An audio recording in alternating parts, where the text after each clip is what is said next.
त्यांना विचारलं मी, म्हटलं, "कधी," म्हटलं, "घाबरला होतात काय तुम्ही कधी त्या विहिरीवर?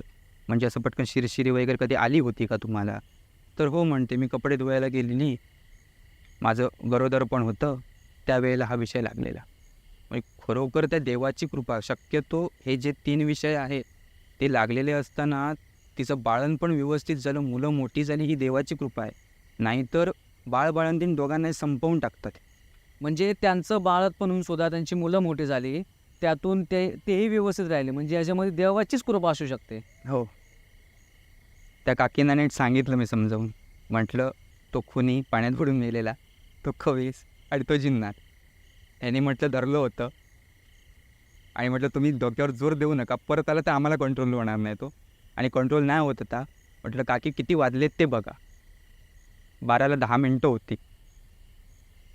काकी म्हणाल्या, "आम्ही 9 वाजता आलेलो ना रे." "हो." म्हटलं, "मधला वेळ जो आहे तो," म्हटलं, "काका तुम्हाला उद्या सकाळी सगळं सांगतील."